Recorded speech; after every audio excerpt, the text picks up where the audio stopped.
తప్ప విజయనగరంలోని పైడితల్లి అమ్మవారి ఆలయ విస్తరణ పనులు కొనసాగుతున్నాయి. ఈ సందర్భంగా పనులు చేస్తున్న కాంట్రాక్టర్లకు 2 లక్షల రూపాయలను స్థానిక బెస్త సామాజికులు అందజేశారు.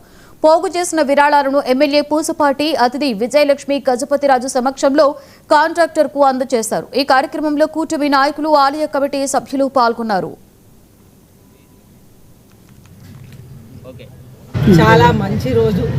మనం శ్రీ శ్రీ శ్రీ పైడితల్లి అమ్మవారు టెంపుల్ ఎక్స్పాన్షన్ సందర్భంగా మనం ఆల్రెడీ మనకి కామన్ గుడ్ ఫండ్ నుంచి టెంపుల్ గ్రాంట్ 2 కలిపి కూడా 1.8 crores-కి 1.80 crores-కి మనం టెంపుల్ అనేది మళ్ళీ ఎక్స్పాన్షన్ అనేది మొదలు పెట్టాం. అయితే ఈ ఎక్స్పాన్షన్ మొదలు పెట్టే ముందు ఫస్ట్ ఆలోచన వచ్చిన వెంటనే మన బేస్తా వాళ్ళు ఫిషర్మెన్ ఎవరైతే శ్రీ శ్రీ పైడితల్లి అమ్మవారు విగ్రహాన్ని పెద్ద చెరువు నుంచి తీశారో వాళ్ళు ఫస్ట్ డొనేషన్ 2 లక్షలకి ఇచ్చారు. అయితే ఈరోజు టెంపుల్ ఈ స్థితికి వచ్చింది కాబట్టి వాళ్ళు ఇచ్చిన డొనేషన్ మళ్ళీ మనం టెంపుల్ ద్వారా మనం కాంట్రాక్టర్కి ఫస్ట్ పేమెంట్ అనేది ఇప్పించాం.